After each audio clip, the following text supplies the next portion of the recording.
Welcome back to the channel. This is Football Temple brought to you by Azar Studios.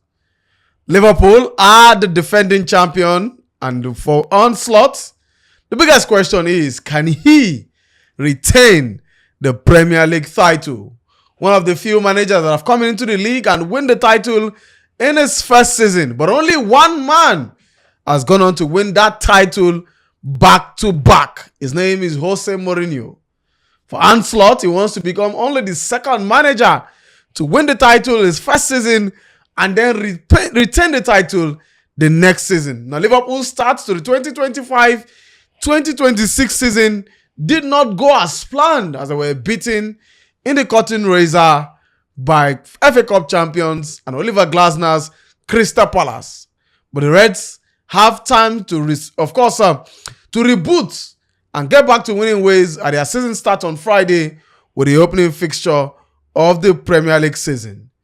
Shakari Praise and the Bishop joins me as we preview Liverpool's 2025-2026 season. Huge players have come into the club. Some players have left. Even one went to the Angels and told us, I'm done with football. It's time for me to sit from the heavens and watch how football is played. Guys, Liverpool Arne Slot 2025-2026 season. What should we be expecting? Can he retain the title first? Let's start from there. Big question. I really doubt the way every team they move now, and I just get my own reservations as to what the transfers and the whole changes have done to the team. You look at their preseason. I know they're impressed. Their best of players know they really play the best of football. See Mo Salah. Yeah. I feel like the change, the introduction of the introduction of Hugo Ekitike, Jeremy Frimpong, Florian Wirtz, in a way, yes, too, affects Mo Salah. Because now let me break this thing down. We know how Mo Salah likes to play from the wing, right? He likes to play with a lot of space. Now, the way this Liverpool side is set up, with Hugo Ekitike up there in front, Jeremy Frimpong at the right side of the defense. Now, we know Jeremy Frimpong. He's not totally a right back. He's more of a right winger. Now, the way Liverpool plays now, the way the team is set up now, they set it up in a way that it has to accommodate Jeremy Frimpong's abilities. So, in that way, he plays further. What does that automatically do? It reduce the amount of space where Mo Salah get for the flank, and we know how Mo Salah likes. He likes to play with lots of ground to run. Right? He likes to take the ball to the defender and drive it into the goalpost and all of that. But because of all that, he's somehow forced to play closer to the goalpost. Right? That way, limiting the amount of space he has. I feel like maybe come next season we might not see as much of Mo Salah as we saw last season because of I'm not saying that Jeremy Frimpong would not deliver to the best of his abilities or would not complement Mo Salah's game whatsoever. I'm just saying that it will somehow affect Mo Salah's returns, right? And like back to your question.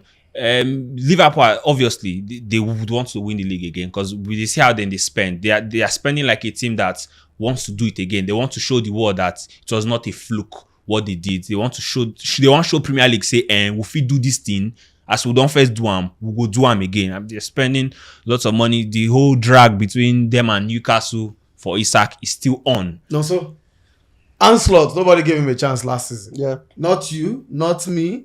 Not a lot of people gave him chance to win the title. He's won the title. Now he won to release second album. Yeah. Can they do it again? It's Arne Slot 2.0. That's what I target, you know. In 2.1, there was a Diego Jota. There was a Luis Diaz as well. But Darwin Núñez. There was a Darwin Núñez. But in 2.0, there's Flora Wade, Jeremy Frimpong, and there is a new man, Hugo Ekitike, who I still think, I doubt can't lead the line. I don't think he'll get to 25 goals or 20 goals in the season. Maybe what I saw in the competition is trying to buy me over, but I still don't think so. I don't think they've solved the problem of Darwin Núñez. So, to be sincere, I don't know that Shakiri will agree with me, but I think this is a lesser team than what he had last season. And I'll give you my reasons. I'll start from Florian Wirtz. As much as we heralding what he did in Bundesliga. It still remains the Bundesliga. Some players who come from the Bundesliga and they fluffed their lines. And you are bringing they thought they would go for a creative midfielder who is well proven in the Premier League. Maybe an Iberi Chase, something that that we know that can that prove that even in the worst of odds they will do the job. But again, you can't doubt the talent. Maybe he's quite, because of his younger, he's quite pricey because he was quite overhyped. He's a German international. But we're seeing him in the German national team. I don't think there's anything too fantastic about what he does. He doesn't bring that Yamin Lamar factor that everybody was expecting he would bring for Germany. But again, let's put them toe to toe with the players that left. Is it a step up or a step down? Arnold for Frimpong, practically they haven't solved anything else. Both of them are attacking players and they are defensively. They suck defensively. Absolutely, and we saw that the competition with Jeremy with that thing. But defensively, Ismail Assar punished him real good. And then down to the midfield. We thought, okay, they've got so many central midfielders, didn't attack midfielder, and you're going for Flora Waits. Is he the most creative of player? I don't think so. He's very flair. He looks more like a winger to me than even a creative midfielder. Absolutely. And then the attack will get said by already. I don't think he's the man. I think when your best player... Well, is he an upgrade of Darwin Núñez? He's not. No, I don't think so. It's similar. Wow. By any means, no, I don't think so. To be sincere with you. Ekitike is not an upgrade of Darwin Núñez. Played in Paris Saint-Germain. He didn't cut it out there. He had to go to Eintracht Frankfurt. I don't mean his number at Eintracht Frankfurt. It's not as if he's scoring... No, his numbers was good. It's not as if he's scoring... He scored 20 goals. He scored 15 goals. 15 goals in the Bundesliga. For crying out loud. For a player that fired that much amount of shots, he fires. For number of games played. I mean, for the kind of returns he has and the kind of shots when he fires, it's not palatable. I think that guy has a fantastic agent, and I'll say that again. Some players are just looking to have great AG Alvaro Morata, but I'm not digress a bit. The truth remains that he doesn't look like a step up to what he had last season, and the fact that he spent that humongous, catastrophic amount of money on these players make it worse. I spoke to Liverpool fans a few days ago, and they were still not convinced with this team. He was like, the players we had were better. To be fair, there's none of those players who are better than Luis Diaz. Absolutely. They lost the gym. Absolutely. The players will start. But now we know that even right now, if I close my eye, Kodigapo and Salah will start because I don't think any of the players will bench either of them. And we thank God for Virgil van Dijk himself. He came out clear to say that they need a striker. They need to get Isak because Isak can play from the wing and also play as a number 9 because that wing looks like Gakpo and Salah all day long. Nobody stops them. If you bring in Isak, you can say yes, this is an upgrade to. Why sell Luis Diaz? If you bring Isak upgrade to Núñez, they get that wing and that winger that will replace Luis Diaz. Because at the end of the day, Diogo Jota unfortunately we lost a gem as well. That guy is a player can play across the front line. He unfortunately lost his life with his brother, and you let go of Luis Diaz. Who replaces him? That's why Van Dijk is still adamant that they need a striker. And I think for heaven's sake, I think they need more of a winger than a striker. Because right now, I told you, when we were talking about the competition, I told you the starting level picks itself. It picks itself. It's going to be Gakpo, Salah, and that's what the coach play because there are no replacements for those two. And we know Salah is having an off time. But he can't be replaced. Where do you turn to? Evie Elliott, step down. Flora Waits even play from the wing, either for those two, step down. So, what is it? So it's a team who wants to win the league or retain the title that they managed to win by this. But no, they did not manage. No, don't go there. They won the league. They didn't manage. They cruised to won victory. the league. But after that, what happened towards the end of the season? There was a nosedive. We saw this coming. And that's why I felt, because don't forget, last season they didn't sign a single. They signed one. I think it was just one player. This was the time they would have pump money and fill up those holes that were showing up towards the end of the season. Money. But did they fill up those holes? No, we cannot. Now look at the players. It's like for like. Liverpool this season have signed more. In fact, they've signed more than any other club in the Premier League. Yes, we have. Nobody in the Premier League this season has spent more than them. Now, Ugo Ekitike came for around 95 million. He replaced Darwin Núñez. Florian Wirtz for almost a British record, 120 million pounds. To replace who? Has come into the club. Now, Liverpool don't have that attacking midfielder last season. They didn't have it. Is it they want to do it? But it's coming. Not entirely bad numbers from Bayer Leverkusen. Tired to one of the players that will join Bayern Munich in the future, but it's coming to the club. Yeah. Now Milos Kerkez, they've brought in fantastic left back. Should I say an upgrade of Robertson? Yes. Upgrade. Or a better Robertson in his aging years. Yes. Because to say an upgrade is unfair to Robertson. Robertson is getting old. Because he's getting old. He's no longer the Robertson we used to know. And at right back, they've brought in a player who is like the best thing after Trent Alexander-Arnold in terms of attacking football. Only Achraf Hakimi is better. Only Achraf Hakimi is better than Jeremy Frimpong. in terms of the numbers he gives across, Like for like. not defensive wise. So if you've gotten these 4 players who have come in the transfer market, you've done good business. Have they slotted off the holes? We knew that player like Salah was overworked last time out. Yeah. Luis Diaz helped Gakpo when he dropped in form big time. The time that Gakpo dropped in form. But then if Gakpo drops in form, who steps in? That's my question. Now also, Just have Elliott. no. Also, I feel There's like Curtis Jones. I feel like with that defense, These are average right? players, man. With these 2 players we then bring in, Yeah. I feel like there's some sort of a drop, right? It's a drop. Because Milos Kekes is not the best of defenders, right? Absolutely.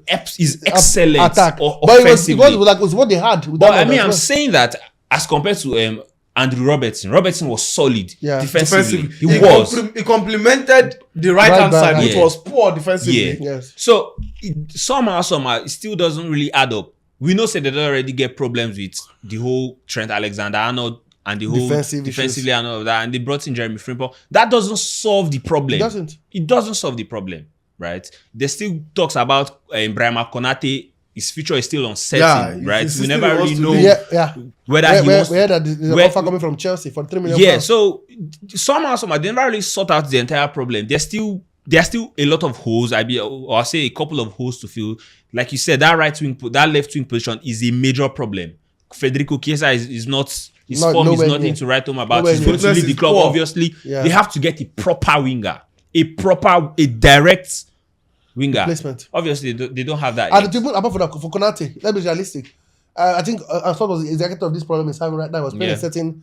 Was it Gerard Quensa last time? Gerard Quensa. And now the ban is looking like if Quensa can come in and take my spot, I'm not saying the only player safe in that back line is Virgil van Dijk. I'm talking about the centre back pairing. Well, Quensa has left for greater pastures from what I gathered. He's left. Yes, exactly.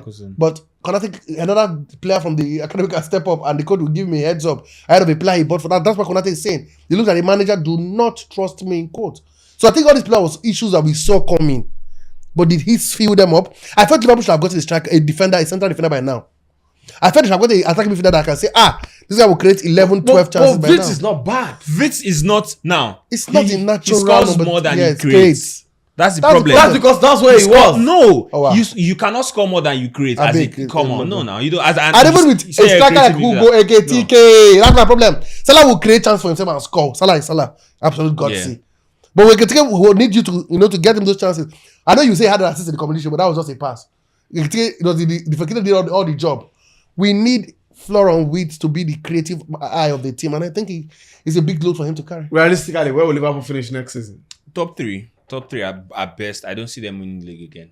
Wow. Top 3 at best. I think it's even modest. They'll struggle for top 4 if they don't get in players. I want to hear you say that. I think they'll struggle for top 4 if they don't get in players. Liverpool will struggle for top 4 if they do not get in players in before the end of the transfer window. They looked light. It's lightweight, not heavyweight. Not the Liverpool we saw last season. From all indication, there is. I know Liverpool who hear me say, "Camera, please point it on me."